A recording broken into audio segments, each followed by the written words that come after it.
l'on croit que rien n'est. Lorsque l'on croit qu'il n'y a plus de solution. D'accord. Et qu'on fait un pas pour pouvoir faire monter la chose. D'accord.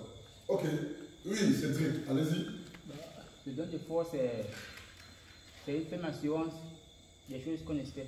D'accord. Ok. Donc, il y a plusieurs définitions qui ont été données. On va essayer d'améliorer. Alléluia. Effectivement, c'est ce que vous avez dit.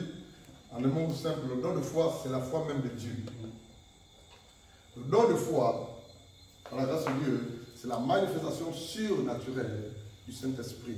Dieu donne une portion, une toute petite portion, un fragment de sa foi aux êtres humains qui sont en tant qu'enfants de Dieu pour opérer des choses extraordinaires ou surnaturelles. Ça peut être des miracles, des guérisons ou pour opérer quelque chose de particulier. Et ce don, on l'a pas toute la vie.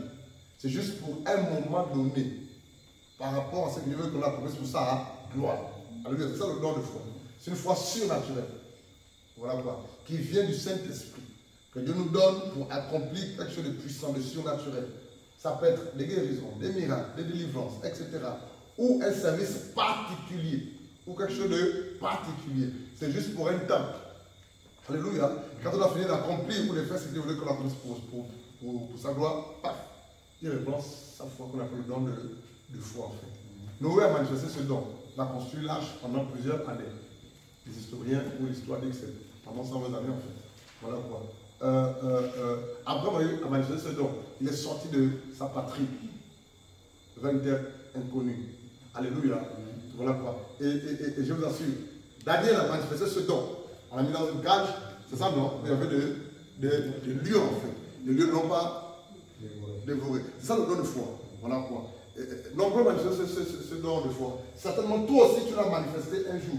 Ce don de foi, c'est Dieu qui nous le donne par son esprit, le Saint-Esprit. Voilà pourquoi c'est mentionné dans 1 Corinthiens 12, dans le verset 4 à 11. Comment savoir qu'on a ce don de foi? C'est simple. C'est simple. C'est simple. Pourquoi c'est simple? C'est clair. Tu sauras que de manière humaine ou naturelle, tu ne peux pas faire ça. En tant qu'enfant de Dieu. Comment savoir que Dieu se donne toi? Parce que d'une manière ou d'une autre, ou tout au long de ta marche, ou pendant un jour, une fois, ou quelque part, certainement tu as pu ou tu as dû faire quelque chose de surnaturel. Et humainement parlant, toi, tu ne peux pas le faire ou l'accomplir. Alléluia. Comment le savoir? C'est que il t'est déjà arrivé un jour de faire quelque chose, et tu dis waouh, est-ce que c'est moi qui ai fait ça? À qui cela est déjà arrivé. Mais c'est pas quelque chose d'extraordinaire, de surnaturel. Certainement, tu as prié pour quelqu'un, et puis boum, tu es tourné, la personne est guérie. Qu'est-ce qui s'est passé? C'est le don de foi. Alléluia. Tu as certainement, Dieu t'a amené, t'a convenu de faire quelque chose, et tu te rends compte que quand tu regardes derrière, tu dis non, ça c'est comment tu pouvais faire ça. Mais comment l'as-tu fait? C'est par le canal de ce don qu'on appelle le don de foi. Dieu te l'a donné pour un moment, pour un but bien précis en fait. Alléluia. Maintenant on peut aspirer à ce don, on peut demander à Dieu, on peut prier pour le manifester. Mais c'est Dieu qui fait grâce par son esprit. On ne l'a pas pour toute la vie pour le Seigneur. C'est pour un moment bien précis. Voilà, vous allez remarquer parfois que lorsque les prédicateurs prêchent et enseignent, ils sont remplis de l'esprit. Et là, il faut le savoir. Il y a des moments où, quand tu es en train de servir, en train de prêcher, d'enseigner, tu as comme l'impression que tout ce que tu dis, tout ce que tu touches, le miracle a. Là, c'est l'eau est là. Et quand tu as fini de prier ou d'exercer le ministère, tu vas te rendre compte que ce que tu veux faire, allez, c'est là quelques minutes avant. Maintenant, là, tu ne peux plus le retirer son nom. C'est le don de Dieu même. Quand il dit ayez foi en Dieu, c'est écrit ayez la foi de Marc 11 là-bas. C'est la foi de Dieu. Que Dieu nous donne pour accomplir quelque chose de puissant, de surnaturel, extraordinaire. Alléluia. Que vous bénisse. Oui, question. Oui, frère. Bon, moi, c'est le frère Alain Congo. Bonsoir, frère Alain. Bonsoir. Bonsoir. Moi, c'est le programme de la semaine dernière qui est tellement bon. Parlez un peu plus fort. Vous pouvez vous lever si vous J'ai dit le programme de la semaine dernière qui est tellement bon. Il y a eu trop le thème central, il y a eu trop de sous-thèmes. D'accord. Voilà, c'était vraiment très intéressant pour moi. Et moi, ici, c'est sous le don de la révélation. D'accord. Voilà. Lequel précisément? Parce que vous avez le don de la parole de connaissance. Parole de sagesse. Pas la parole de sagesse, le don de la parole de sagesse et le reste, le don de la parole le don de discernement des esprits. D'accord. Moi, par contre, c'est une année, j'étais parti dans mon village. D'accord. Et là, mon défunt père était encore en vie. D'accord. Et là, je lui ai dit, mais toi, quand on va à l'église, toi, tu ne vas pas à l'église, tu es chef de regroupement. Pourquoi Le tu canton, vas? c'est qui? Ah, le chef de canton? Le chef de canton, d'accord, déjà à l'église. D'accord. Lui, il était chef de regroupement. D'accord. Tous sont décédés. Alors, il m'a dit, non, moi, je ne peux pas aller à l'église tant que je n'ai pas encore fini d'enterrer ma vie. Mais parce que je pars à l'église, et l'église vous défendez que les gens font les deux, et Ah, d'accord. Maintenant, là, moi, je lui ai dit, maintenant, si toi, tu meurs avant lui, avant elle, d'accord. Et c'est ce qui s'était passé. Pour moi, je voudrais un peu savoir, pasteur, pour ne pas très long, d'accord. Comment faire ou pour matérialiser, par exemple, savoir aussi que tu as un don de révélation. D'accord. Voilà. D'accord. Lorsque on parle de don de révélation, dans le groupe de don de révélation, il y a quelle école? Il y a 3 dons. Lesquels sont? Le don de la parole, le don de la parole de connaissance, le don de la parole de sagesse et le discernement des esprits. Le discernement des esprits. Dans le groupe ou la classe de dons de révélation, il y en a 3. Il y a le don de la parole de connaissance, le don de la parole de sagesse et le don du discernement des esprits. Et nous avons dit que cette catégorie de dons-là, voilà quoi, manifeste la présence de Dieu en fait. Quand l'un de ces dons, voilà, est manifesté ensemble quelque part, c'est pour te dire que Dieu est là en fait. Alléluia. Et la question c'est comment la question c'est comment savoir déjà aussi que geste. C'est simple en fait. C'est simple en fait. Qui donne les dons? C'est le Saint-Esprit. Dieu te le dira. Alléluia. Dieu est souverain. Il va te dire certainement, mon fils, ma fille, par le canal d'un songe ou d'une vision, il va te le dire. Ou par le canal d'une personne. Il va te le dire. Quand on est né, ou vos responsables, ou vos anciens, ils vont forcément vous le dire. Donc Dieu, pour les personnes, voilà quoi. Mais aussi toi, lorsque tu exerces le ministère. Qu'est-ce que c'est que exercer le ministère? Ça veut dire quoi exercer le ministère? Travailler pour le Seigneur. Donc travailler pour le Seigneur où? À l'église, à l'évangélisation. Amen. Et là, c'est un problème. Je vais m'expliquer. Normalement, nous pensons que pour travailler pour le Seigneur, c'est pendant les 4 murs. Qui pensait comme ça? Si vous voulez voir vos dons spirituels, être manifestés, allez œuvrer dehors. C'est le secret. Si vous voulez voir vos dons grandir, se développer, pousser, croître, œuvrer dehors. Alléluia. Mais qu'est-ce qui se passe? Ce qui se passe, c'est que nous, pour la plupart, nous voulons servir seulement dans les 4 murs. Alors qu'on n'est pas assez de temps dans les 4 murs, vrai ou faux? Ça peut être 2 ou 3 heures qu'on est là. Et tout le monde ne peut pas tenir le micro. On ne peut pas donner le micro à tout le monde. Je pense que vous comprenez ça. Donc du coup, par la grâce de Dieu, il y a des personnes que Dieu a établies dans l'église pour qu'on les dirige. Ah, c'est clair. On ne donne pas le micro à tout le monde. Et à n'importe qui, on ne donne pas le micro. Sinon, il va tout détruire. Du coup, pour que les dons que tu as reçus puissent se manifester, grandir, exercer, dehors. Il y a tellement... En fait, le chant est vaste, on dit Amen. Amen. Il y a tellement de choses à faire dehors pour le Seigneur. Il y a tellement de lieux, des endroits à aller prêcher, servir de dehors. Tu ne vois, personne n'a même te fait la guerre ou le combat. Vrai ou faux? Tu te lèves un bon matin, seul ou à 2 ou à 3, vous allez prêcher à l'hôpital, dans les quartiers, au marché. C'est versé en fait. Et plus tu exerces, plus tu fais la chose, plus Dieu va t'utiliser, plus nous vont se manifester, plus nous vont grandir. Donc, comment ça va que j'ai tel don? Exerce d'abord. Mais exercer où? C'est pas forcément dans les 4 murs à l'assemblée. Dehors. Dehors. Les dons. Comment j'ai su que j'ai tel don? Vous avez la grâce. Dis Amen. Amen. Vous avez la grâce. Je vais vous dire pourquoi. Parce qu'on vous enseigne sur les dons spirituels de manifestation. Je n'ai jamais reçu un tel enseignement là où j'ai prié avant. On est posé de où? Jamais. À l'île, on priait, on nous a jamais enseigné là-dessus. Jamais. Sur les dons spirituels. Donc, je ne savais pas ce que c'est que les dons spirituels. C'est quand je viens à mon an 2015, alors que je suis commencé depuis 2012 à Libreville. J'ai assisté le lieu de l'enseignement à Libreville avant 2012. C'est quand je viens à Manda que un frère qui s'appelle, je ne sais pas si vous le connaissez, Georges doit le connaître, Fabrice également. Papa avec qui on priait avant chez non, l'autre, papa retraité là. Papa Montant, frère Montant. C'est lui, je reviens du boulot un vendredi soir, il me dit, après, quand tu vas te changer, passe à la maison. Tu as quelque chose à demander, on va regarder quelque chose ensemble. Et je vais à la maison, je me change, je vais chez lui. Il est à la cité toujours encore. Il a mis les enseignements des Kapou, c'est vrai. C'est les dons spirituels. C'est là que j'ai regardé presque tous les enseignements de 18 jusqu'à 24 heures. On a tout regardé, lui et moi, deux. C'est là que j'étais impressionné par l'enseignement.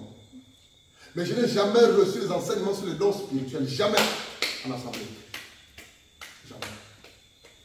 Mais avant 2015, ici à Manda, comment je sais que j'avais telle grâce ou tel don? C'est parce que j'allais sur le terrain, seul. Elle est là, mon épouse. Et parfois avec elle. À la radio, avec elle. À l'hôpital, seul. Parfois avec elle. Sur le terrain, les quartiers, là, les maisons, loin, seul. Parfois avec elle. Et c'est là que je découvrais certaines choses. Je me rappelle, nous sommes allés en Gondje vers Delta Postal. Non, loué derrière, où c'est encore Liobi. Donc, tu amènes derrière Delta Postal, vers Delta Postal là-bas, la poste là-bas, loin là-bas, en bas là-bas, c'est loin là-bas. Nous arrivons chez une dame, et puis on s'est assis. Et là, j'entends une voix qui me dit dans le cœur, ça remonte, dis-lui quelque chose. Dis-lui, quand je dis, oh, ce qui m'est arrivé hier. Oh, mais je suis surpris. C'est là que j'apprends que Dieu parle et Dieu se manifeste. Sur le terrain, alors que les gens malades, quand on prie, ils sont guéris. Oh, magnifique. On prie, on prend. Oh, je ne savais même pas que tel don, c'est tel don, tel don, c'est. Je ne savais pas en fait. C'est en 2015 que j'ai vu à Manda que l'ancien en question met l'enseignement des Kapou, c'est vrai, c'est le don spirituel que je découvre que ça, c'est le don spirituel. Avant de les découvrir, je les manifestais déjà par la grâce de Dieu. C'est quoi notre problème? Notre problème, c'est qu'on ne veut pas servir. On veut juste être devant notre micro. Il y a même. C'est la vérité. On ne veut pas servir. On veut juste être devant. On veut juste être devant. Avec le micro à l'assemblée. Christelle, je ne sais pas pourquoi. Moi, je ne veux pas aller dehors, sous le soleil, sous la pluie, marcher. Aller cogner les maisons, on va te chasser, on va t'insulter. Un jour, une dame m'a dit, va des rétros Satan. Allez, ma ville, sur le terrain pour l'évaluation. Elle avait un assignement comme ça là. J'ai dénoncé Marie. Elle est catholique à fond. Elle m'a dit, va les rétro Satan.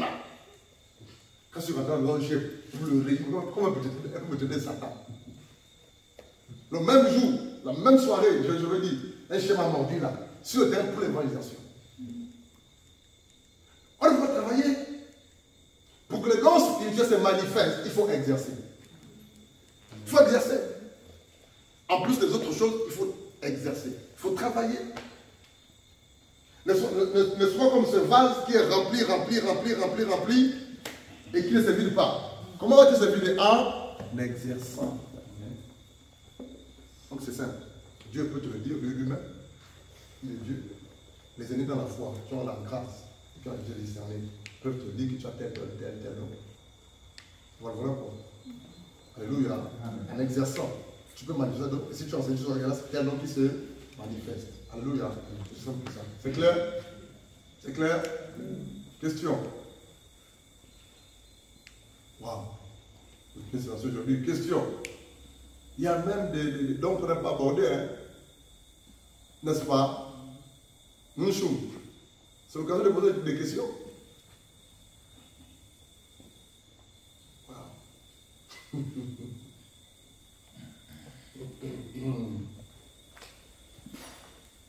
Oui, Jonas. Bonsoir. Bonsoir. Moi, c'est le frère Jonas. Bonsoir, tonton Jonas. En fait, j'aimerais savoir à quel moment le don d'interprétation de langue se manifeste. D'accord. Ok, très bonne question. À quel moment le don d'interprétation de langue se manifeste? On va les deux passages. Allons-y. Dans 1 Corinthiens chapitre 14.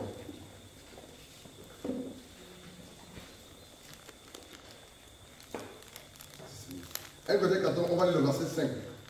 1 Corinthiens 14, 5.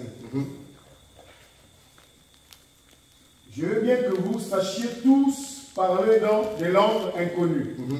Mais je préférerais que vous prophétisiez. Celui qui prophétise est plus utile que celui qui s'exprime dans une langue inconnue. Sauf si quelqu'un le traduit pour que l'Église puisse grandir dans la foi. Amen. La Bible, 1 Corinthiens 14, 5, je vais lire. Celui qui parle en langue s'édifie lui-même. Celui qui prophétise édifie l'Église. Verset 5, je viens d'avoir le verset 4, pardon, verset 5 maintenant. Je désire que vous parliez tous en langue. Donc le souhait de l'apôtre Paul, c'est que tous les frères et sœurs de l'Assemblée parlent en. C'est un souhait, c'est pas une obligation. Alléluia. Il dit, verset 5, je désire que vous parliez tous en langue, mais encore plus que vous prophétisiez. Celui qui prophétise est plus grand que celui qui parle en langue.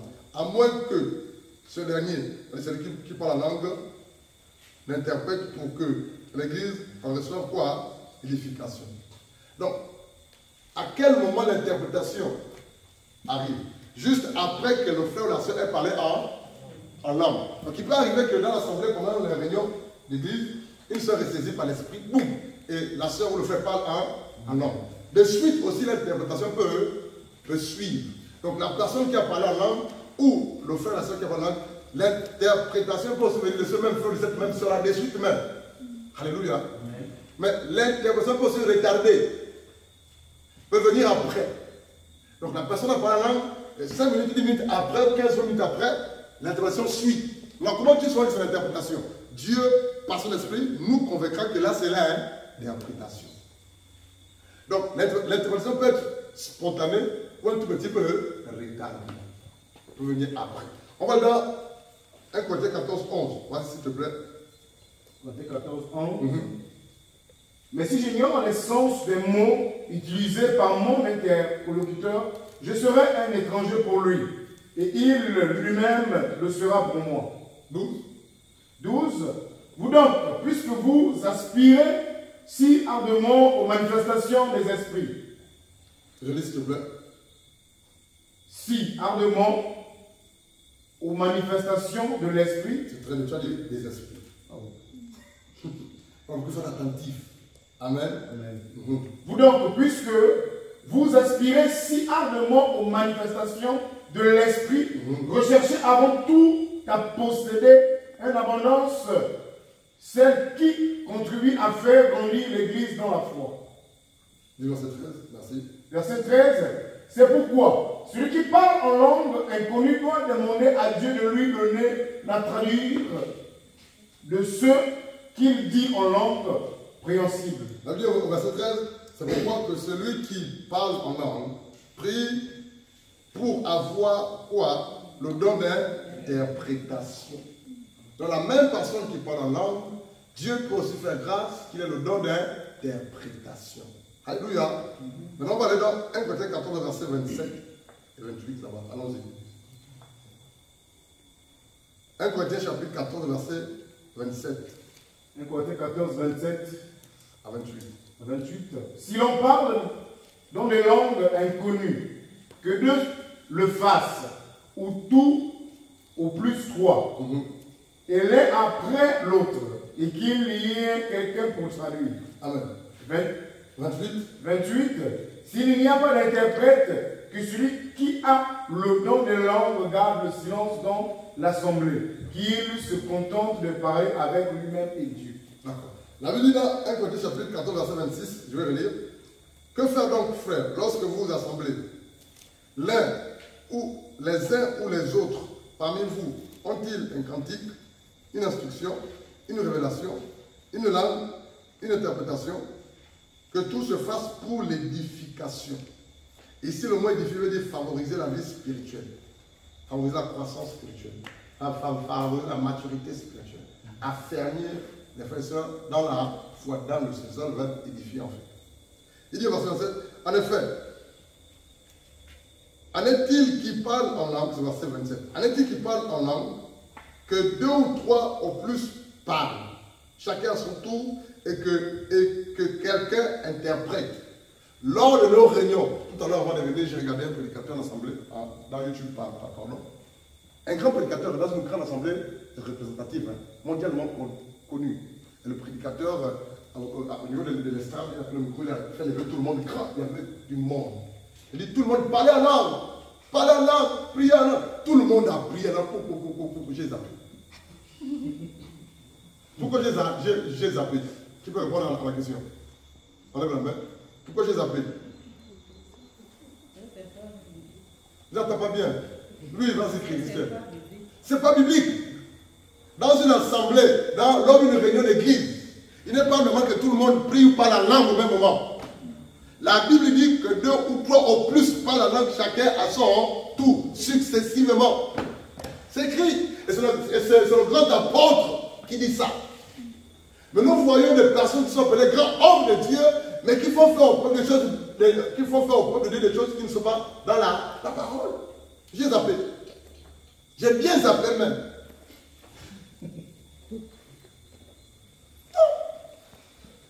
C'est clair, successivement. Donc Dieu permet que dans une assemblée, si le don du parler langue se manifeste, c'est plus 2 ou 3. Il précise, successivement, chacun à son tour. C'est la parole de Dieu qui nous conduit, n'est-ce pas, Amandine? Amen. C'est tout. Maintenant, l'affaire qu'on veut faire parler à toute l'église d'assemblée en langue là, c'est la sorcellerie. J'ai une bêtise. Non. L'enfant dit quoi? Ah d'accord, c'est pas grave, monsieur. Alléluia. C'est tout. Donc, l'interprétation du don de langue peut venir aussi d'une autre personne. Un autre frère, une autre soeur dans la assemblée. Alléluia. Oui. Ça peut être spontané l'interprétation ou ça peut retarder. Mais dans tous les cas, si tu as l'esprit, tu sauras que là, c'est l'interprétation de langue qui vient de donner. Alléluia. On a répondu à ta question. On a répondu. Que Dieu soit loué. Il y a d'autres questions? Oui. Gaël. Il y a d'autres levés ici. C'était juste une petite explication. Par rapport à quelque chose que j'ai vu, peut-être que le frère trouve de votre. On commence par toi, plus ça va dans le même sens. Vas-y rapidement. Toi, c'est la soeur. Moi, c'est la sœur Emilienne. Bonsoir, soeur Emilienne. Je reviens encore parce que j'aimerais que papa m'explique quelque chose. Le samedi passé, lorsqu'on a parlé de parler en langue, D'accord. et pendant que les gens étaient en mouvement, je suis passée de l'autre côté et j'ai entendu une voix me dire en langue, dans ma langue maternelle. D'accord. La seule chose que j'ai entendue, c'était en Zébi, Yalla. Yalla qui veut dire lumière. Et au même moment, la sœur a commencé à dire qu'il y a une forte lumière dans la Allez, la sœur. Bien. C'est elle, hein? Oui. Donc, tu peux répondre, reste s'il te plaît, ma fille, viens. Elle va nous aider si vraiment c'est qu'elle désire la vérité. Tu peux répondre, s'il te plaît? Je disais que lorsqu'on a parlé du don du parler en langue, d'accord. Et il y avait des gens qui étaient en mouvement, ça veut dire que ça tombait et j'allais attraper. Mais avant qu'elle ne parle en langue, j'ai entendu une voix me dire, dans ma langue maternelle, lumière. Donc il y a là. Ça veut dire lumière. Et dès que la voix a terminé, dès que j'ai terminé d'entendre cette voix, elle a commencé à se manifester. Moi, j'aimerais comprendre ce que ça d'accord. Toi, tu as vu la même lumière qu'elle. Elle a entendu la lumière, toi, tu as vu la lumière. C'est cela? Dis-leur, qu'est-ce que tu as vu? Elle, c'est la soeur? La soeur Prisca. Oui, soeur Prisca, on t'écoute. Parle le nom de Yalla.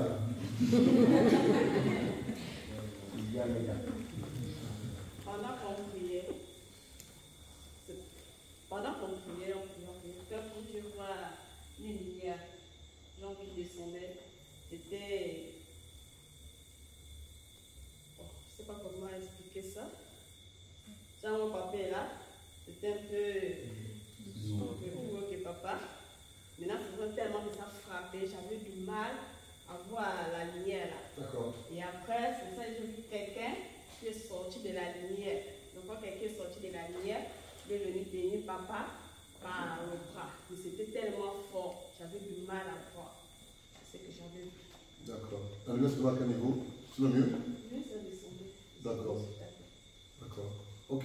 Elle, avant qu'elle ne voit la chose, elle écoutait dans son oreille. Et tu veux comprendre ce que ça veut dire? Non, ce que ça veut dire c'était lumière. Est-ce que c'est un don qui s'est manifesté? Et c'est lequel? D'accord. C'est bon, on peut s'asseoir. Est-ce qu'on peut acclamer le Seigneur?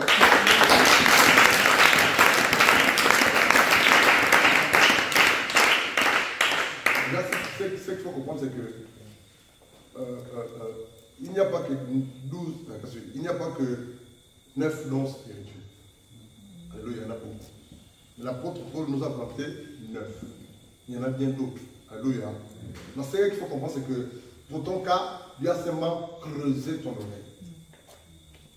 Il a creusé ton oreille pour que tu puisses dorénavant écouter la voix de Dieu quand il te parlera. Parce qu'avant seulement, j'étais sourd spirituellement. Et tu as du mal à écouter la voix de Dieu quand il te parlait. Maintenant, il a décidé de creuser. C'est ça le même, pas ouvert, mais creuser, donc percer. C'est le mot hébreu en fait. Creuser ton oreille. Maintenant, pourquoi il a commencé par toi et terminé par elle? C'est que tu saches que ce qu'elle dit ou ce qu'elle a vu, c'est vrai, ça vient de Dieu en fait. Je ne sais pas, c'était mardi, j'ai vu 2 sœurs au fond qui se tenaient encore comme ça. C'était qui? C'était elle, hein? Avec qui? Vous étiez bloqué en fait. Coincé en fait. Donc c'est pour dire qu'on ne peut pas parler de dons spirituels sans qu'on ait vu des choses extraordinaires. Parce que l'Esprit de Dieu est Dieu, c'est surnaturel. Alléluia. Donc c'est simplement ça. Il a creusé tes oreilles, il a ouvert. Maintenant, il faut juste entretenir ce que Dieu a commencé à faire. Garder ça, préserver ça en fait. Par le canal de l'obéissance, la prière, la sanctification, la mise à part. C'est tout en fait. Amen. Et j'attends colère. Ce n'est pas toi la colère, effectivement. Maîtrise de soi. Maîtrise-toi aussi. Alléluia. Oui. Question. Oui, Jonas. Non, Gaël, pardon. Oui, Gaël. Bonsoir. Bonsoir. Moi, j'aimerais revenir sur la préoccupation du frère Jonas, sur le parler en langue. Mais on s'aperçoit que le parler en langue est une monotonie, c'est-à-dire une répétition. À chaque fois que tu parles en langue, tu vas répéter les mêmes mots du lundi au dimanche, ou bien c'est une inspiration venant de Dieu. Dans le cas des personnes que j'ai remarquées, que j'ai vues, ces prières du lundi au dimanche, si par la langue, c'est la même chose. Un exemple de la même chose. Oh, du lundi au dimanche, mais que ce n'est pas Dieu qui t'inspire seul parler en langue. Alléluia. Quand on parle du don de parler en langue, ou la nécessité de devenir langue, c'est l'Esprit de Dieu, de manière subite, spontanée, qui te saisit, qui te fait parler en langue. Par conséquent, si ça vient de Dieu, c'est-à-dire, cet esprit, ce ne sera pas les mêmes mots qui vont se répéter, les mêmes syllabes qui vont se répéter. Si ton parle en langue, ce n'est que les mêmes syllabes. On sait que quand le frère Gaël parle en langue, c'est du copo papa. Copo papa. Copo papa. Ton copo papa là, c'est la chair ou c'est le démon. Alléluia. Parce que c'est un don qui vient du Saint-Esprit. C'est pas une affaire humaine ou volontaire. Voilà pourquoi toi qui parles la langue, tu sais si c'est volontaire ou si ça vient du Saint-Esprit. Tu as tendance à répéter les mêmes mots, les mêmes choses, les mêmes paroles, les mêmes syllabes. Plus dangereux encore, certains vous font répéter en plein cours, en plein tableau, en assemblée. Ça, c'est pas Dieu en fait. Quand on parle de dons spirituels, c'est des charismes ou c'est des capacités qui viennent du Saint-Esprit. C'est plus une chose que je décide, que je veux. C'est l'Esprit de Dieu. Tout simplement en fait. Voilà pourquoi on nous a trop menti. Alors, si tu ne parles pas langue, tu n'as pas l'Esprit de Dieu. Si tu ne parles pas langue, pour qu'on sache que tu as l'Esprit, il faut parler. C'est faux. Le parler en langue n'est qu'un don ou la manifestation du Saint-Esprit. Quand on a un don qu'on appelle parler en langue. Ce n'est pas parce que tu parles la langue que tu as le Saint-Esprit, c'est faux. Je vais le redire très bien. Ce n'est pas parce que tu parles la langue que tu as le Saint-Esprit. Tu peux avoir le Saint-Esprit sans parler en langue. Parce que le parler en langue n'est que la manifestation du Saint-Esprit. Je ne sais pas si c'est logique ça. C'est clair? Je vais le redire. Tu peux avoir le Saint-Esprit quand tu ne peux pas parler en langue. Parce que le parler n'est que la manifestation du don spirituel qu'on appelle le parler en langue. Qui m'a entendu parler en langue ici?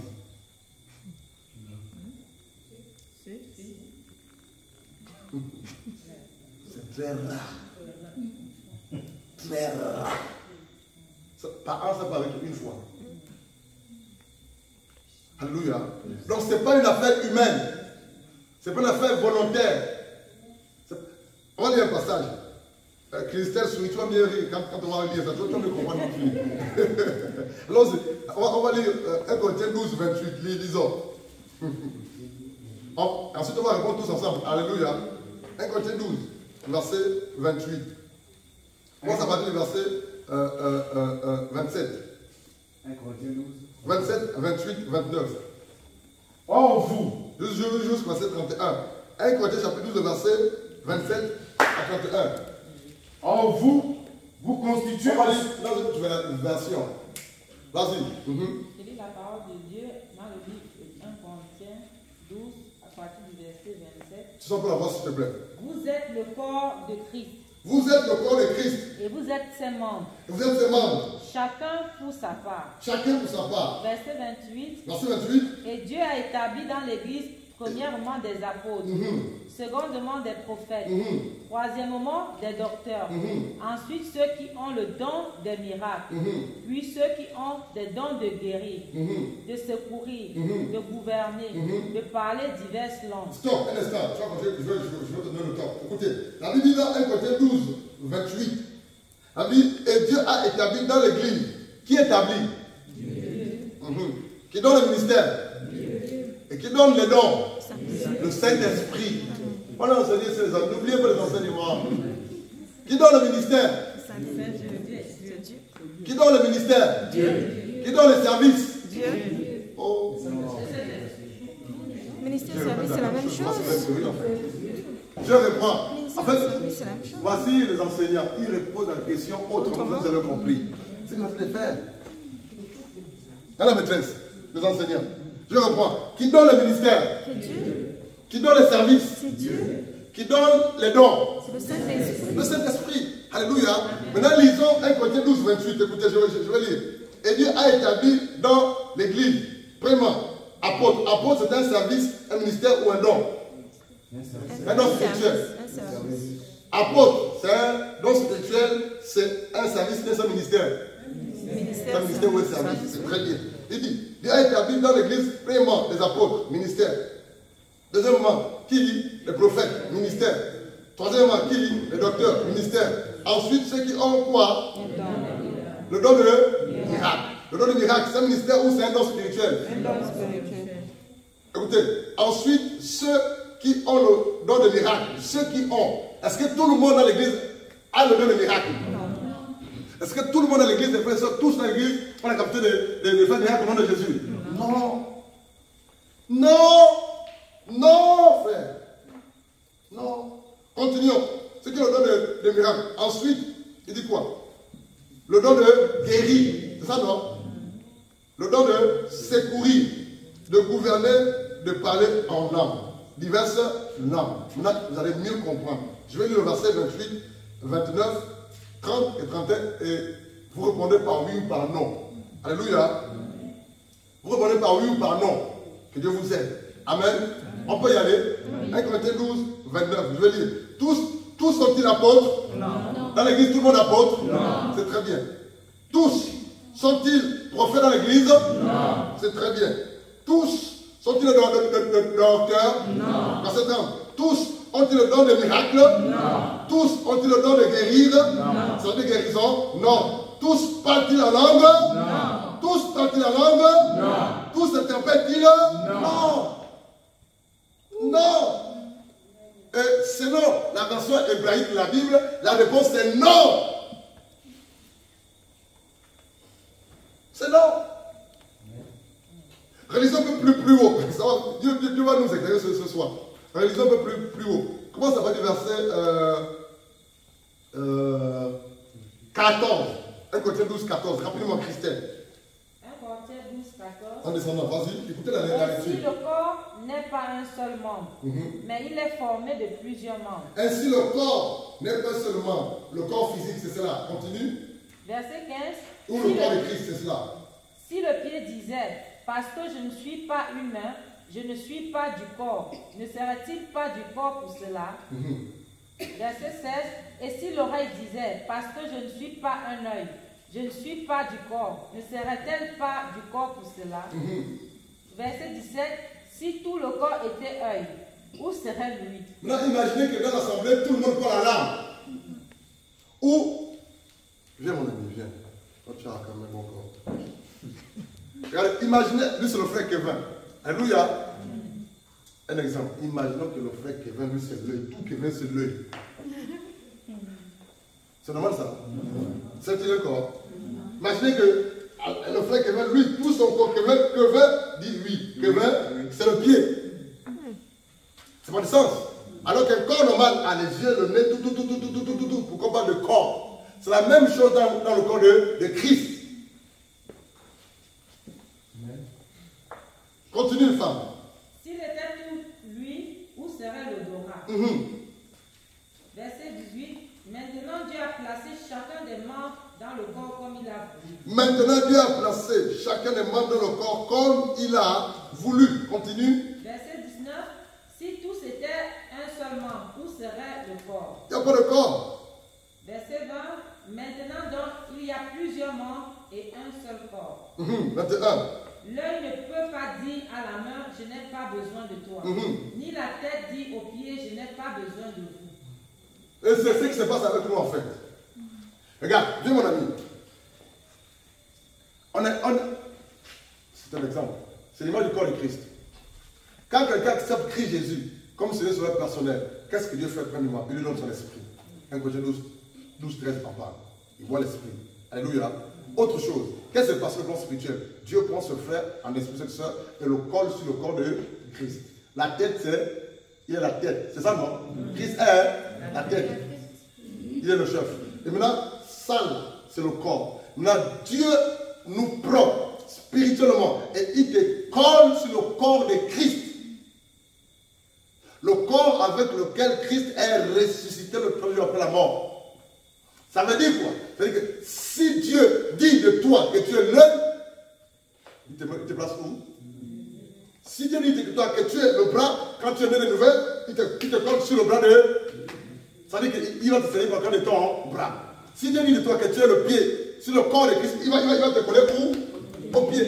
Donc, sur le corps de Christ, la personne de Christ même, toi et moi, en tant qu'enfants de Dieu, nous tous, on est sur une partie de son corps. Les uns sont sur la partie extérieure, les autres sont à l'intérieur. Parce que le corps, ce n'est pas seulement les pieds, les mains, les doigts. Il y a le poumon, il y a le foie, il y a la bile, il y a le bœuf, le petit intestin, il y a tout, vrai ou faux.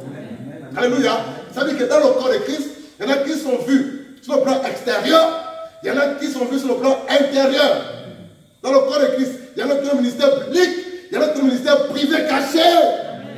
Mais qu'est-ce qui se passe? Ce qui se passe, c'est que nous tous, on va être vus, alors que dans le corps physique, il y a des organes vus et il y a des organes qui ne sont pas vus. C'est ce qu'il faut comprendre. Il faut reconnaître là où Dieu t'a placé sur son corps. Sur la base de ça, tu sauras comment servir dans quel tu dois être utile pour l'œuvre et pour la gloire de Dieu ensuite. Alléluia. C'est le corps. Vous allez remarquer qu'il y a certaines personnes, certaines sœurs, il n'y a pas la grâce dans l'enseignement, il n'y a pas la grâce dans la prédication, il n'y a pas la grâce dans l'intercession, mais eux, ils ont la capacité de voir. C'est que le diable, les démons, les sorciers font dans les ténèbres. Dieu lui a donné cette capacité de voir. Lui ou elle n'est pas obligé d'envier le frère qui prêche devant. Parce qu'elle ou lui, il voit ce que Dieu le fait, il le dénonce.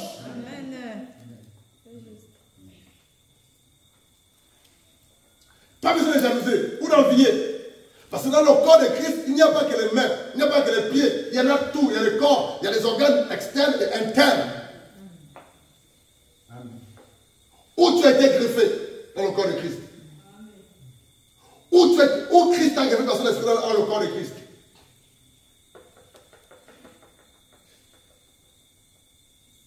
Où tu as été greffé. Je vais vous dire quelque chose. Dieu m'a clairement dit, écoutez bien, Blanchard n'a pas besoin d'ouvrir tes yeux pour voir ce qui se passe de l'autre côté. Ça, c'est pas pour toi. Mais de temps en temps, je vais te révéler certaines choses. C'est que le diable fait dans le secret. Mais tes yeux sont faits pour contempler ma gloire. Mais tout ce que je t'ai donné, c'est la capacité d'enseigner, de prêcher, de chasser, de guérir, au nom de Jésus. Tu n'as pas besoin de voir ce que le diable et les démons font dans le secret. Ce n'est pas nécessaire. Prends mon autorité. Ça, c'est moi. Mais à toi, qu'est-ce qu'il t'a dit? Où est-ce qu'il t'a placé? À mon Dieu, ma claire m'a dit que je suis placé où? Dans ses pieds et les mains, les yeux et la bouche. Parce qu'une seule personne peut exercer plusieurs capacités sur le plan spirituel. Où est-ce qu'il t'a placé sur son corps? Le corps de Christ. Le corps de Christ n'est pas que la main, n'est pas que les pieds, n'est pas que le cœur. Mais c'est le corps de Christ. Chacun de nous est soit le pied, soit la main, soit l'œil, soit la bouche, soit ça, ou soit le poumon, la bile, le foie. Dans le corps, il y a que. Dans le corps, les organes internes, on peut me les citer, les organes internes. Citons-les. Bon, imaginons que tu as beaucoup mangé. C'est ça, non? Tu as beaucoup mangé, le ventre te ballonner. C'est ça, non? Et que tu vas dire à ceux qui en bas là-bas, je n'ai pas besoin de toi, vrai ou faux? Qui comprend mon langage? Pas besoin de citer son nom. Si vous voulez, je peux le citer. Non, c'est bon. C'est bon, non? Tu as beaucoup mangé, et puis tu dis à ceux qui en bas là-bas. C'est ça, non? Il faut se faire enlever le complot. Et puis, tu es quelque part. Et puis, tu dis, je n'ai pas besoin de toi, mais tu ne fais que manger. Mais tu as dit à l'homme là, je n'ai pas besoin de eux. Maintenant, tu es en plein marché. Il est 15 heures, un soleil ardent. Au ventre bouillant. C'est là que tu sens que tu as besoin de lui. Acclame le Seigneur.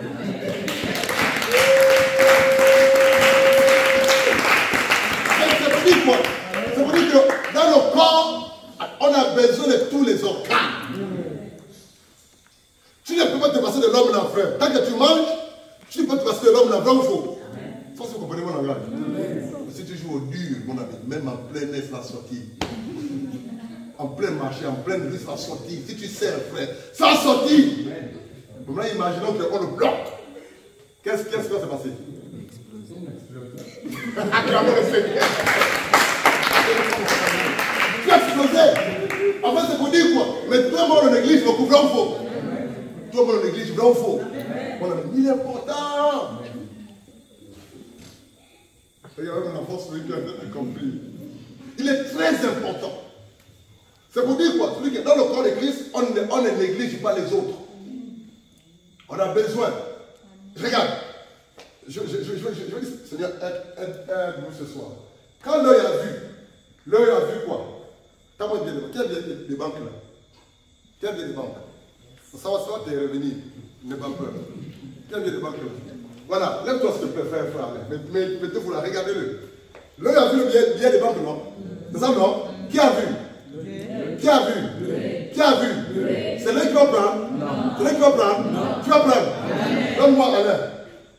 C'est la main qui prend. Vrai ou faux? C'est pour dire quoi? L'œil voit, mais c'est la main qui prend. Alléluia. C'est pour toi, mon ami. Reste là. L'œil a vu. L'œil a vu que Alain a celui qui ne va pas. Comment Alain le saura? Mon œil a vu que Alain allait soucier dedans de lui. Comment je dois le faire pour qu'Alain le sache? La bouche. Je dois parler. Amen. Tu dois parler. Donc, dans le corps de Christ, on est tous importants, mais chacun à son niveau. On a la grâce que Dieu avait parti à chacun de nous. C'est le niveau de foi. Acclamons le Seigneur.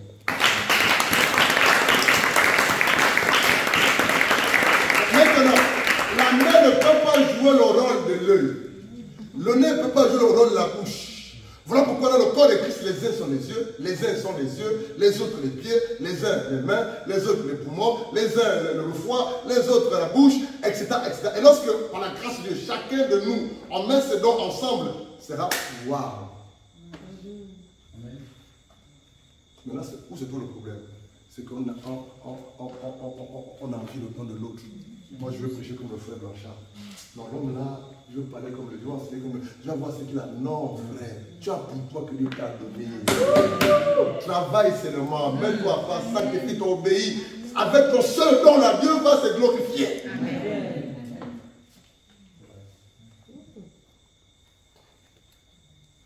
Alléluia. Voilà pourquoi je ne m'occupe pas des mystères des autres pasteurs. Je ne m'en occupe pas. Je cherche Dieu, je fais ce qu'il a pour moi. Très bas. Très bas. Alléluia. Oui, question. Tu dois lever là-bas. 2 doigts lever là-bas. Oui, 3 doigts lever. Allez-y. Commence par la soeur. C'est une question? Oui. Allez-y. Bonsoir à tous. Bonsoir. Ma question a 2 volets. C'est la soeur? C'est la soeur Doris. C'est mon épouse. C'est très bien. La question a 2 volets. Samedi, nous avons vu la soeur qui a parlé en langue. D'accord. Et vraiment, des instants après, elle a vu cette vision-là. La question était de savoir, est-ce que c'était l'interprétation du parler en langue? Oui. Son parler en langue a été traduit après. Pendant le ce qu'elle a vu. Voilà quoi. La deuxième question est de savoir, est-ce qu'il n'y a pas un autre don qui s'est emmêlé avec l'interprétation? Si. Il y a aussi ce qu'on appelle le don, la parole de connaissance. Amen. Parce que le don, la parole de connaissance se manifeste aussi par le canal des images. Donc, elle a vu une image, elle n'a fait que répliquer, dire l'image en question en fait, ou expliquer, ou traduire cela. Alléluia. Comprenez une chose. Les dons, et ça c'est très important, les dons spirituels ne travaillent jamais seuls. Un don ne travaille jamais seul. Ça c'est sûr. Est-ce que vous pouvez comprendre ça? Je prends un exemple simple. Merci Saint-Esprit. Tu as le don, exemple de la parole de connaissance, où ce don se manifeste. Je donne un exemple. Je vois un bateau et les personnes sont en train de s'écrouler.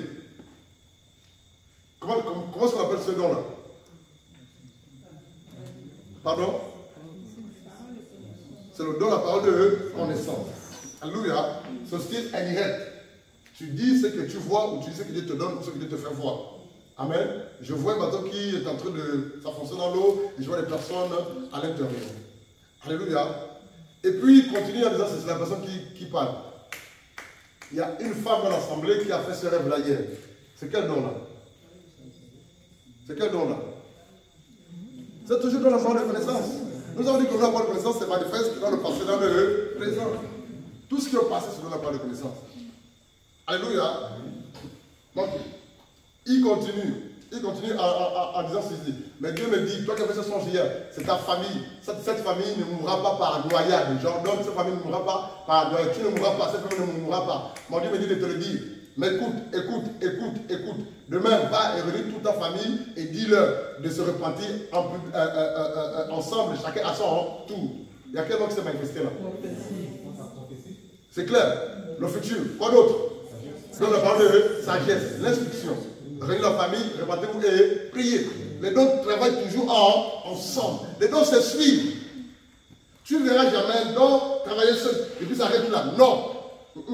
Parce qu'il y a un don. Pour que Dieu agisse, il faudrait qu'il soit complété par un autre. Je prends un exemple simple. Tu as discerné des mots dans la vie de quelqu'un. Alléluia. Tu as discerné des mots dans la vie de quelqu'un. Alléluia. Si tu t'arrêtes là, tu as fait quelque chose de particulier? Non. Ce don est puissant mais limité. Maintenant, pour que ce don soit vraiment puissant, il faudrait que le don des miracles et des guérisons accompagne ce don qu'on appelle le discernement des esprits. Tu as vu le démon, Dieu te l'a révélé. Alléluia. Amen. Maintenant, prie le nom de Jésus. Chasse! Et là, c'est le don des miracles qui se manifeste. La capacité de chasser les démons. Donc les dons se complètent. Travaillent ensemble. C'est comme un maillot en fait. Alléluia. Ils ne travaillent jamais séparés. Ils se complètent. C'est clair?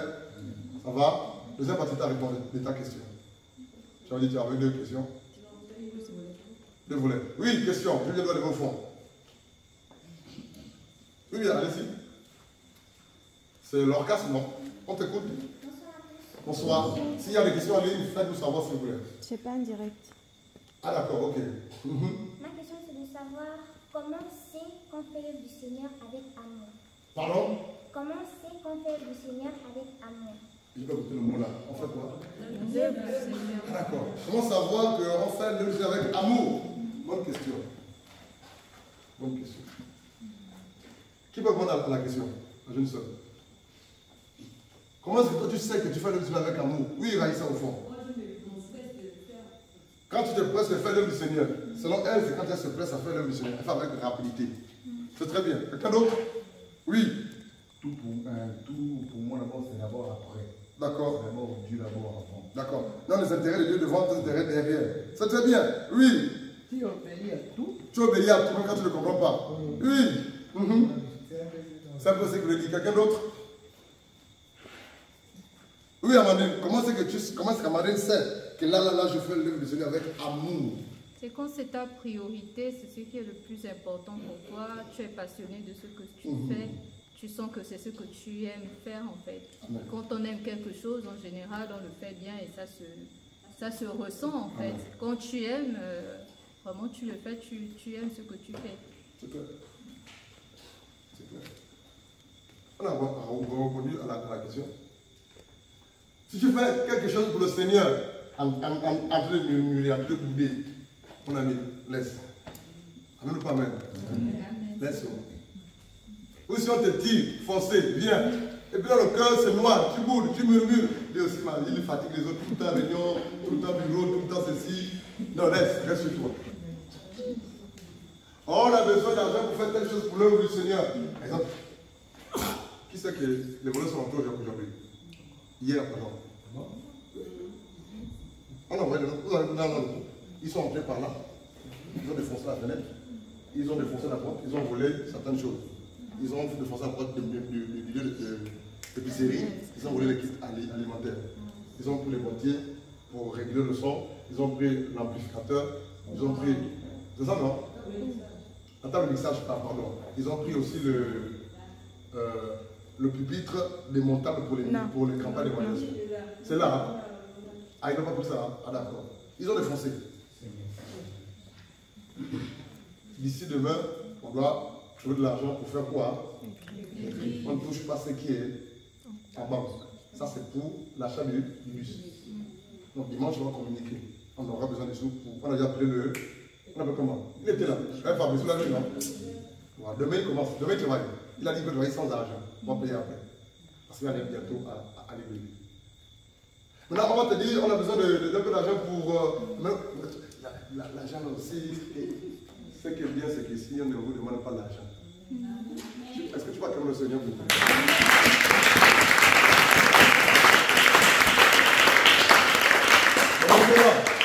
Mais parce qu'on ne demande pas d'argent, il faut savoir que l'église, l'œuvre de Dieu fonctionne avec les. Non. Le courant là, on paye. C'est de l'argent, là, il faut. L'eau là, les fuites là. On a dit verser combien à elle est où, la charge de ça? Combien la semaine dernière à la SCG? 90 000. 90 000 parce qu'il y avait beaucoup de fuites là pour prévenir.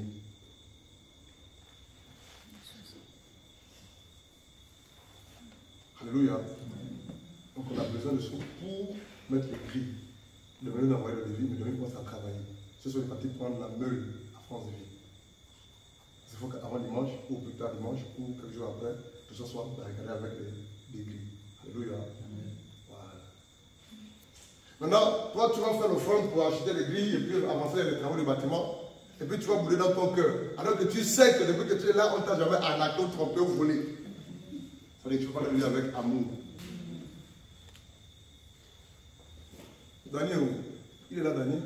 Il dit qu'il a fait là-bas pour passer par quel dimanche, 4 à 5 tours de femmes. Il est là. Il est là. N'est-ce pas, Daniel? Il est là. Daniel, ici, tu par quel tu vois combien de tours de femmes? Ça dépend de période. Ici. Par qui les dimanches, ici? Les dimanches. Non, ce sont les mêmes copains là. C'est un seul tour. Parfois, on fait des réunions, on ne vous rappelle pas qu'il y a le panier. Alléluia. Les gens ne veulent pas dire qu'on n'a pas de besoins financiers. Il y a des besoins financiers. Il y en a tellement. Amen. Question. Oui, chaud. Bonsoir à tous. Bonsoir. Ma question, c'est dans 1 Corinthiens 12, 28 qu'on a lu. Allons dans 1 Corinthiens 12, 28. Et on a parlé, vers la fin, dit: puis ceux qui ont le don de guérir, de secourir, de gouverner, de parler diverses langues. Est-ce qu'on peut expliquer c'est quoi le don de secourir et de gouverner? D'accord. Lorsqu'on parle, allons dans Romains chapitre 12. Elle a demandé c'est quoi le don de gouverner et le don de secourir. Allons dans Romains chapitre 12. C'est très bien. Lis-nous s'il te plaît. Toujours toi, je compte, s'il te plaît. Lis-nous le verset 4 jusqu'au verset 10. Romains 12, verset 4. À 11. Même jusqu'au verset 11, c'est cela, c'est très bien. Écoutons la lecture. Romains 12, 4 à 11. Verset 4. Car comme nous avons plusieurs membres dans un seul corps et que tous les membres n'ont pas une même fonction, 5, ainsi nous, qui sommes plusieurs, nous sommes un seul corps en Christ. Et nous sommes chacun en particulier les membres les uns des autres. 6, ayant toutefois des dons différents, selon la grâce qui nous a été donnée, soit la prophétie pour l'exercer selon la mesure de la foi. 7, soit le ministère pour s'attacher au ministère, soit l'enseignement pour s'appliquer à l'enseignement, soit l'exhortation pour exhorter. 8. Celui qui distribue les aumônes, qu'il le fasse avec simplicité. Celui qui préside, qu'il préside avec soin. Celui qui exerce les œuvres de miséricorde, qu'il le fasse avec joie. 9. Que la charité soit sans hypocrisie.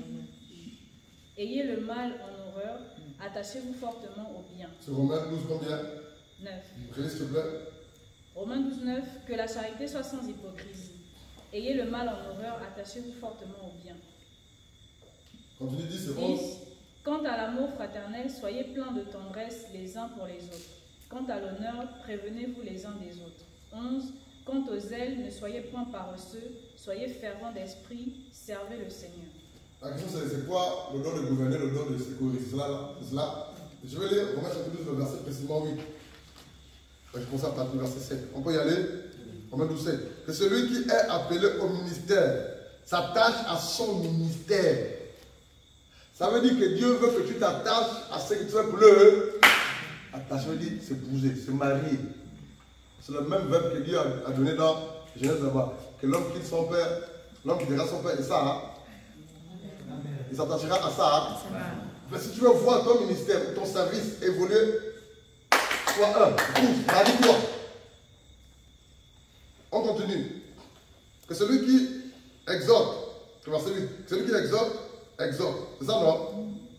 Que celui qui exhorte à l'exhortation, que celui qui donne le fasse avec libéralité, que celui qui préside le fasse avec zèle. Ici, présider, c'est gouverner. Cela renvoie au leadership. Présider, c'est une chose que gouverner. Donc, quand on parle de don de gouverner, cela renvoie au don de leadership dans l'Église. Mais quelles sont les personnes qui manifestent le don de leadership ou précisément de gouverner, de diriger, de conduire? Ce sont les pasteurs, les prophètes, les apôtres. C'est de là toutes les questions. Quand on parle de don de gouverner, le don de présider, selon la Bible, selon Romains 12 ici, cela renvoie au leadership. Or, selon le Seigneur, précisément dans la parole, lorsqu'on lit Éphésiens chapitre 4, le verset 11, la Bible dit que Dieu a donné à l'Église, qui? Pasteur, prophète, docteur, comme quoi? Des dons pour le perfectionnement. Donc, gouverner, c'est diriger, c'est conduire. Et cela renvoie à qui? À ces 5 ministères de la parole. Parce que dans l'Église, tout le monde... Merci Saint-Esprit, alléluia. Vous savez pourquoi il y a des problèmes dans l'Église? Je sais pourquoi il y a des problèmes dans l'Église. Ou en assemblée. Je vais vous le dire. Parce que tout le monde veut prêcher. Tout le monde veut enseigner. Tout le monde veut prophétiser. Vrai ou faux? Tout le monde veut conduire. Tout le monde veut faire la même chose. Alors que dans le corps de Christ, on n'est pas appelé à faire tous la même chose. Tout le monde est chef. Tout le monde est pasteur. Tout le monde est prophète. Tout le monde connaît. C'est là le problème de l'Église. Tout le monde veut chanter. Donc, le don de gouverner renvoie spécifiquement à ces personnes qui ont reçu le ministère ou parmi ces ministères de la parole. C'est eux dont il est question. C'est eux dont il est question, je veux dire. C'est la capacité de présider, voilà quoi, de gouverner. Dans ma version, c'est écrit présider, non, se gouverner. La version anglaise, on parle de leadership. Secourir, c'est cela? Voilà. Romains chapitre 16, le verset 1, 2, 3.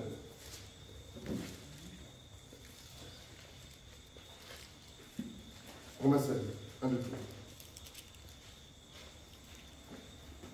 Romains 16, verset 1. Attends un instant que les autres soient à la page. Regarde, autour de toi.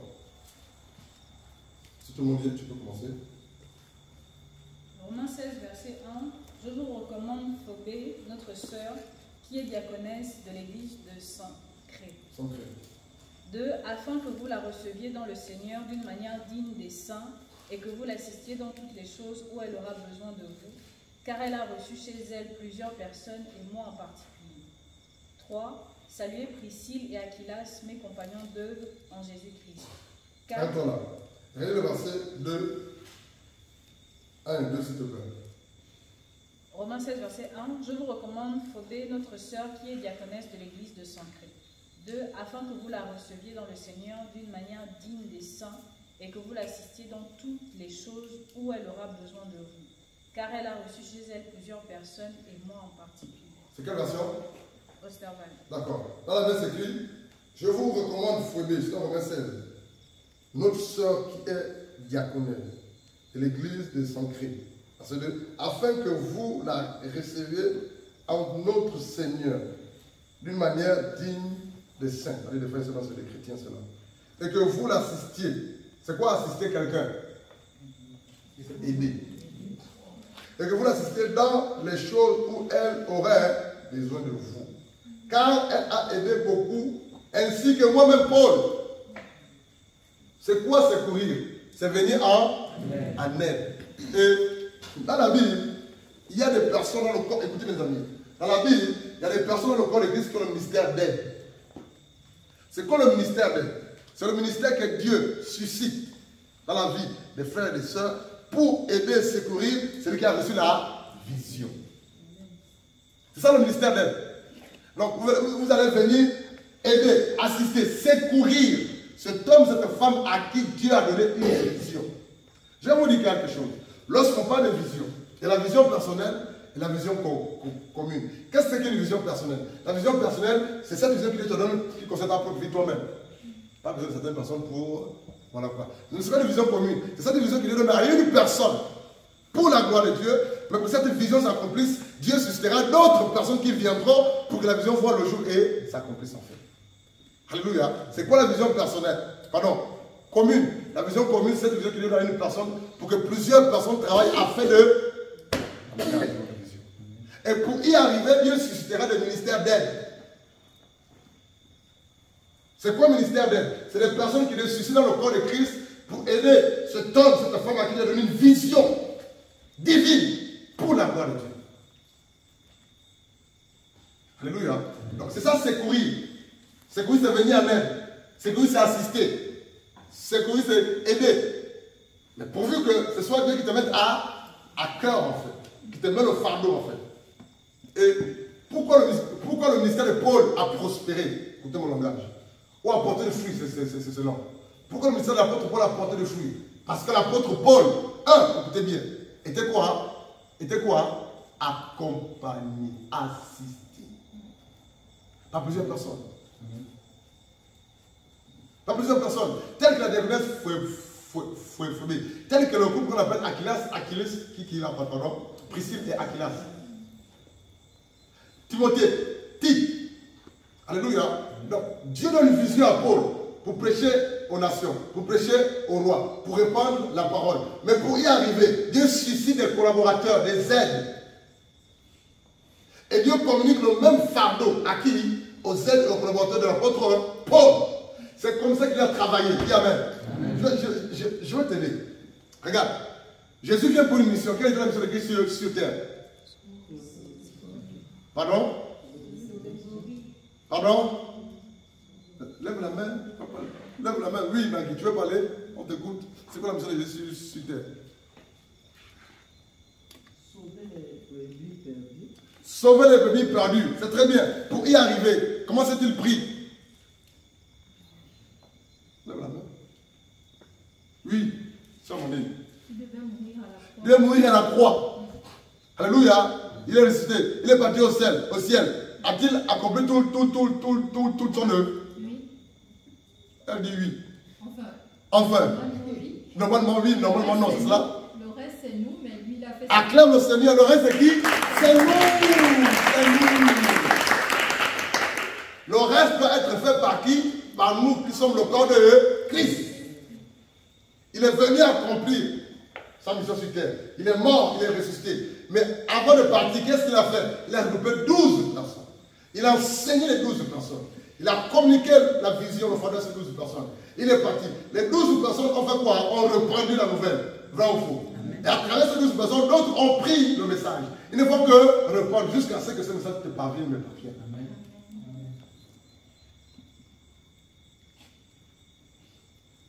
Donc, Dieu, quand. Je vais te dire quelque chose. Il n'y a pas deux capitaines dans un même bateau. Dis Amen. Il n'y a pas deux capitaines dans un même bateau. Le capitaine de l'église, c'est le corps de l'église, c'est Christ, Jésus. Maintenant, Dieu donne des visions à certaines personnes dans le corps. Et ils sont censés amener cette vision à son terme, à son accomplissement. Mais Dieu suscitera des hommes et des femmes autour de vous. Accomplir la vision. On appelle les visionnaires. Mais un visionnaire peut travailler seul. Je vais vous dire quelque chose. Si un visionnaire est entouré de mauvais collaborateurs, la vision va mourir. Qui appelle ça? Amen. Si un visionnaire est mal entouré, la vision va mourir.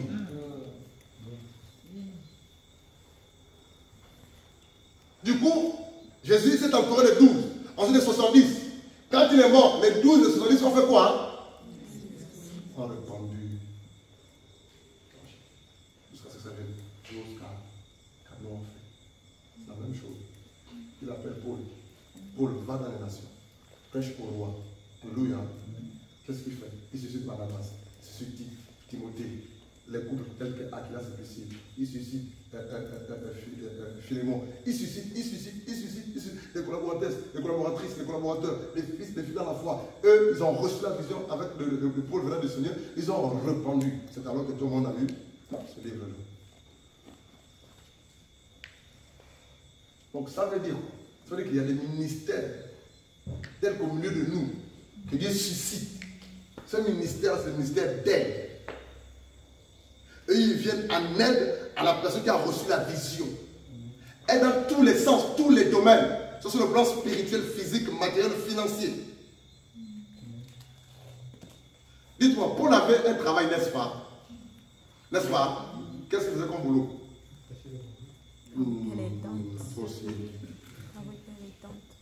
Il fabriquait les tentes. Est-ce que Paul fabrique les tentes toute sa vie?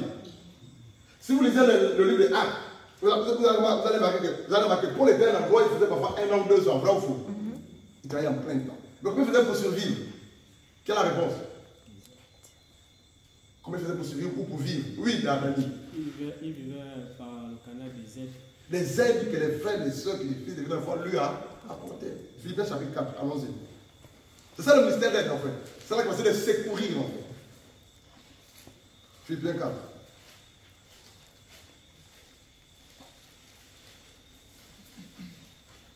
Dis-nous s'il te plaît, Dani, le verset 16 en descendant.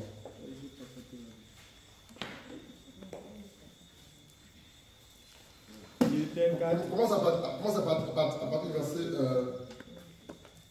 14. Jusqu'au verset 19. Vas-y. Philippiens 4, 14 à 19. Allons-y. Philippiens 4, verset 14. Pourtant, vous avez bien fait de prendre part à ma détresse. 15. Comme vous le savez, Philippiens, dans les premiers temps de mon activité pour la cause de l'Évangile, lorsque j'ai quitté la Macédoine, aucune autre église n'est entrée avec moi dans un échange réciproque de dons matériels et spirituels. Vous seul l'avez fait. De dons matériels et spirituels. Vous seul l'avez fait. 16. Pendant mon séjour à Thessalonique, vous m'avez envoyé par 2 fois des dons pour subvenir à mes besoins. 17. Ce n'est pas que je tienne à recevoir des dons. Ce qui m'intéresse, c'est qu'un plus grand nombre de fruits soit porté à votre actif. 18. J'atteste par cette lettre avoir reçu tous vos dons, et je suis dans l'abondance. Depuis qu'Épaphrodite me les a remis, je suis comblé. Ils ont été pour moi comme le doux parfum d'une offrande agréée par Dieu et qui lui fait plaisir. 19. Aussi, mon Dieu subviendra pleinement à tous vos besoins. Il le fera, selon sa glorieuse richesse qui se manifeste en Jésus-Christ. Amen. Et l'apôtre Paul a reçu ce don financier de quoi? D'une assemblée. Il dit, c'est pas la première, c'est la deuxième fois. C'est des lettres. Autre chose, Actes chapitre 6. Lisons rapidement Alpha. Actes 6, verset 1 en descendant.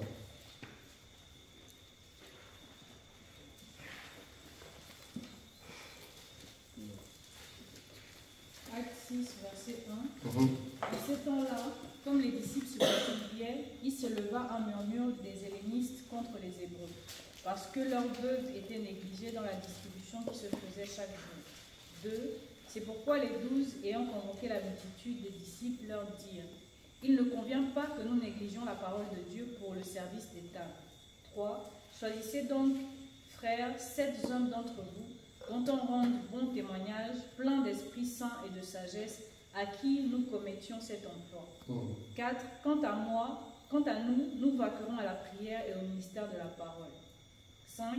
Cette proposition plut à toute l'assemblée, et ils élurent Étienne, homme plein de foi et de Saint-Esprit, et Philippe, et Procor, et Nicanor, et Timon, et Parménas, et Nicolas, prosélytes d'Antioche. 6. Et ils se présentèrent aux apôtres qui, en priant, leur imposèrent les mains. 7. Et la parole de Dieu se répandait, et le nombre des disciples se multipliait beaucoup à Jérusalem, et un grand nombre de sacrificateurs obéissaient à la foi. Continue. 8. Or, Étienne, plein de foi et de puissance, faisait de grands prodiges et de miracles parmi le peuple. Amen. Ici, il y a eu un problème à l'église, rassemblant une question. Les deux veuves, les Grecs et les Hébreux, il y avait une incompréhension. Et là, les apôtres, tel que l'apôtre Pierre a réuni, il dit non, verset 3, il dit: c'est pourquoi, frères, choisissez parmi vous, il s'adresse à l'assemblée, choisissez parmi vous des frères.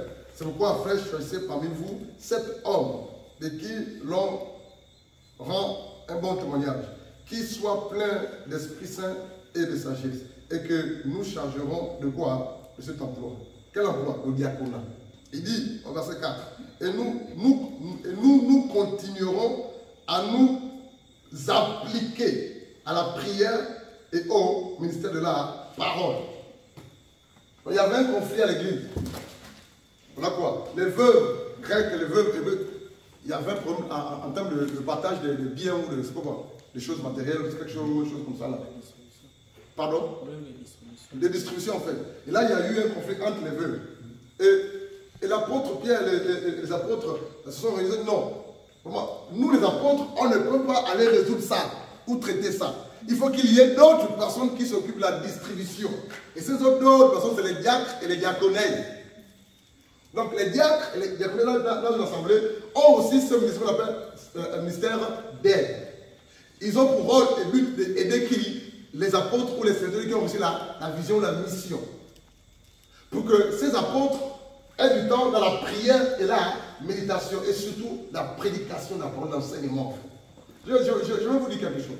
Pour qu'ils soient efficaces, alléluia, dans l'enseignement, dans la prédication, il faut passer du temps dans la prière, la méditation et le jeûne. Si vous voyez même des vides, faibles, dans le sens qu'on comprend, impuissant, c'est qu'il n'a pas de vie de jeûne, de prière, de méditation, d'intimité avec le Seigneur. Donc du coup, toi, pasteur, apôtre, évangéliste, docteur, prophète, pour que tu vois des résultats, pour que quand tu prêches, tu enseignes, Dieu agisse, Dieu se manifeste, il faudrait avoir du temps dans la prière, dans le jeûne, dans la méditation, dans la grâce de Dieu. Donc du coup, tu ne peux pas être à la fois au four et au moulin. Donc il faudrait qu'il y ait des personnes que Dieu suscite pour t'aider à faire certaines tâches, certaines responsabilités. Mais Dieu suscite des collaborateurs, des collaboratrices, des fils, des filles dans la foi, en qui certaines choses vont déléguer en fait. Ils vont le faire. Imagine que ce soir je me tiens là, et le matin je viens balayer, je vais arranger le robinet, et je viens de pousser. Mon ami, qu'est-ce qui va se passer? Je serai vide et fatigué. Or, tu as besoin, toi, enseignant, d'avoir du temps dans le secret avec Dieu pour que tu reçoives, pour que Dieu t'équipe, pour que Dieu te prépare, pour que Dieu te communique le message du soir, les thèmes, les programmes, les enseignements. Ça, c'est dans la prière et le jeûne, dans le secret. Et quand tu te présentes debout à l'assemblée, quand tu prêches, on voit le résultat. Et pour y arriver, Dieu va susciter le ministère d'aide dans tous les domaines, spirituels, matériels et financiers. Alléluia. Et là, les diacres ont été choisis, les apôtres ont prié, les a demandé de travailler. Donc les apôtres vaquent à quoi? À la prière, au jeûne, au ministère de la parole. Voilà pourquoi un ministère ne peut pas aller loin s'il n'y a pas des frères et des sœurs qui qui sont là pour payer le prix, pour que je le bouge et avance. N'est-ce pas, Mandy? Amen. Ça ne peut pas. Là, qu'est-ce que le diable fait? Il travaille dans le secret. Parce qu'il connaît la vision, il connaît ce que Dieu fait. Il fait quoi? Il distrait les frères et les sœurs. Il chasse, il convainc, il met la rébellion, la lourdeur, la paresse, les hésitations, les occupations inutiles. Alléluia. Chou, ministère d'aide et de secourir. Titre chapitre 1, allons-y.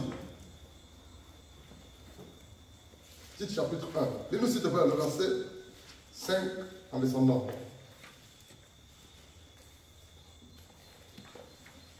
Titre 1, 5 en descendant. Titre 1, verset 5. La raison pour laquelle je t'ai laissé en Crète, c'est afin que tu achèves de mettre en ordre ce qui reste à régler et que tu établisses les anciens dans chaque ville, suivant que je te l'ai ordonné. 6. S'il s'y trouve quelqu'un qui soit irrépréhensible. Je peux t'arrêter là. Qu'est-ce que l'apôtre Paul dit à Tite ici? Il dit quoi? Je t'ai laissé en Crète, afin que tu fasses quoi? Tu mettes en ordre quoi? Ce qui reste à régler. Et que, selon mes instructions, tu établisses qui? Les anciens dans chaque ville. Ici, Tite était une aide. Vrai ou faux? À qui? À l'apôtre Paul. L'apôtre Paul a laissé Tite à cet endroit pour que Tite termine ce que l'apôtre Paul a. Tite aide l'apôtre Paul à terminer ce que l'apôtre Paul a commencé. Alléluia. Donc quand on parle de secourir, c'est la même chose qu'aider. Et cela dans plusieurs sens, dans plusieurs domaines. Et c'est à la fois sur le plan physique, matériel, spirituel et financier, et même humain. Alléluia. Que Dieu bénisse. Dernière question. Oui, allez-y. Est-ce que quelque part les leaders n'ont pas pour rôle de conduire, de diriger, de discerner aussi la paix des frères et sœurs et les conduire dans leur ministère et confirmer? Si. Maintenant, vous savez,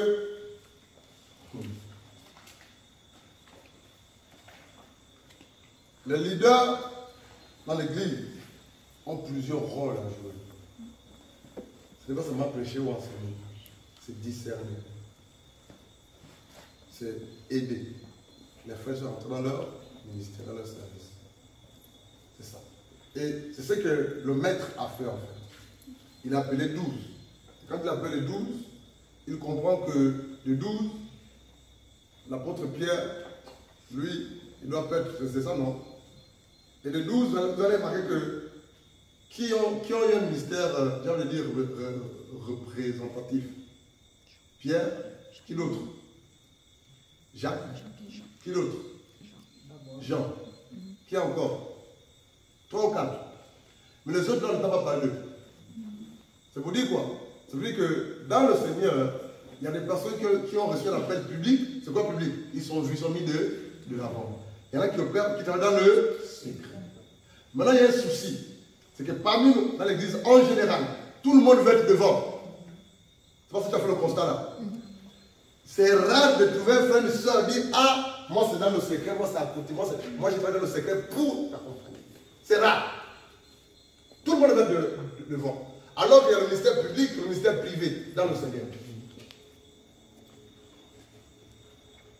Maintenant, lorsque certains frères sont découverts, encouragés, fortifiés, introduits ou orientés, qu'est-ce qui se passe? À un certain niveau, ils se comportent très, il faut le dire, très mal. Amen. Parce que pour eux, elles pensent que je suis arrivé. Alors que l'enseignement de la formation, c'est toute là.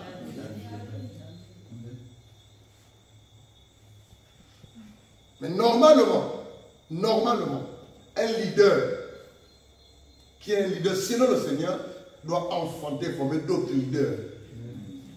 Doit préparer. Mais qu'est-ce qui se passe? Ce qui se passe, c'est que même quand on s'évertue à le faire, quand certains frères s'évertuent à le faire, on oublie facilement les sacrifices que les uns et les autres font, à la fois sur le plan spirituel, financier, matériel, humain, à ton égard ou à votre égard. On oublie tout. Il faut dire amen, c'est la vérité. Amen. où certains anticipent leur départ ou leur ministère, ils se cognent la tête. Il faut dire Amen. Ils se pressent. Mais normalement, un leader véritable selon le Seigneur doit affronter, doit préparer notre leader. S'il n'y a pas de relève, ton ministère c'est zéro. Alléluia. C'est le leader que tu prépares ou que tu façonnes par la grâce de Dieu. Les uns vont travailler dans le même ministère que toi, les autres iront bâtir d'autres ministères ailleurs. Mais ce qu'ils ignorent, parfois, ne pas dire toujours, c'est un prolongement du ministère. Ça, si vous comprenez ça, c'est un prolongement. Parce que si maintenant tu étais enseigné, tu as compris, si tu es sage, tu n'iras que transmettre les enseignements que tu as reçus. Voilà pourquoi tu peux aller loin. Mais on te dira, lui là, c'est juste Blanchard.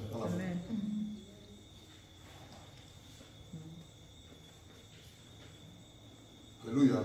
Donc, c'est vraiment ça. Il faudrait qu'il y ait la relève. On a besoin de ça en fait. Mais le problème c'est quoi? Il manque des frères et des sœurs sérieux et engagés, déterminés. Il en manque. Il en manque. Pour la plupart, quand ils sont un peu enseignés, j'insiste, Amandine, qu'est-ce que veulent aller bâtir pour eux? Oui, c'est possible par la grâce de Dieu. Est-ce que c'est le temps? Est-ce que c'est la volonté de Dieu? D'autres encore commencent à rivaliser ce qu'ils leur enseignent. C'est tellement difficile cette affaire-là, avec la grâce de Dieu.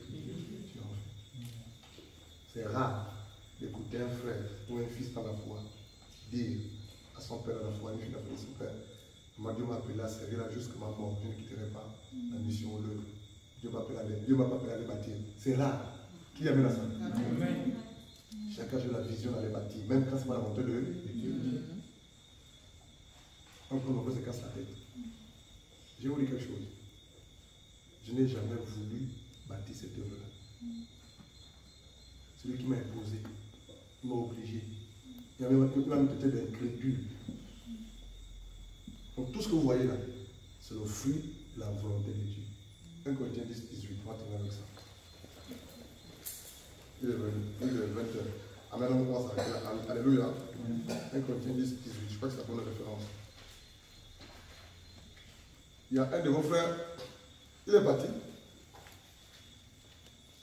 Il s'est marié. Sous la pluie, on a pleuré, on a dansé. Alors c'était compliqué son mariage. Il est parti. Il vient au bureau, me dit, papa, je veux que tu pries pour moi. Je veux que tu pries pour moi. Il me dit, Blanchard, tu sais pourquoi est-ce qu'il demande à prier? Je dis non, c'est parce qu'il veut partir, il veut aller commencer. Mais prie seulement. Prie, il va partir. Je prie, il est petit. C'est un fiasco.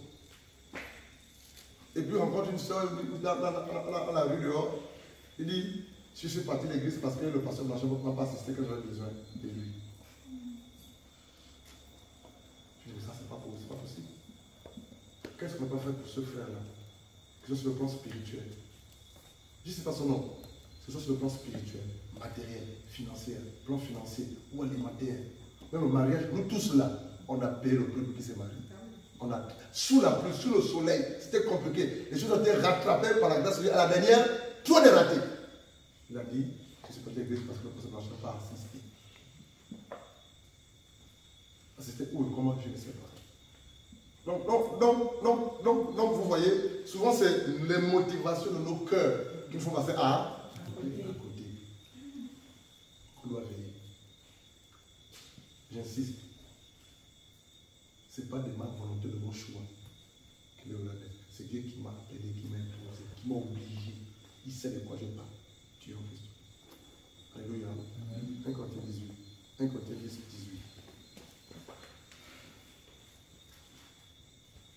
Vas-y, s'il te plaît. Tu peux lire? 1 Corinthiens 10, 18. 1 Corinthiens 10, 18. Voyez l'Israël selon la chair. Ceux qui mangent des victimes n'ont-ils pas... Attends, s'il te plaît.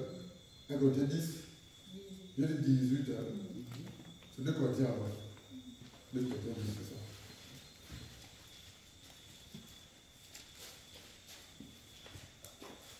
Corinthiens 10, 18. Car ce n'est pas celui qui se recommande lui-même qui est approuvé, mais celui que le Seigneur recommande. La Bible dit dans 2 Corinthiens 10, 18. Car ce n'est pas celui qui se recommande lui-même qui est approuvé par Dieu. C'est celui que le Seigneur recommande. Avant de faire quelque chose, ou quoi que ce soit, en matière de ministère ou l'assemblée d'église, rassure-toi que c'est Dieu qui t'a recommandé. Si c'est Dieu qui t'a recommandé, quel que soit ce qui arrivera, le même Dieu qui t'a recommandé là va se glorifier. Il va te défendre, il va te justifier, il va t'accompagner, il va t'assister par son amour, sa présence, sa puissance, son esprit. Alléluia. Prions au Seigneur.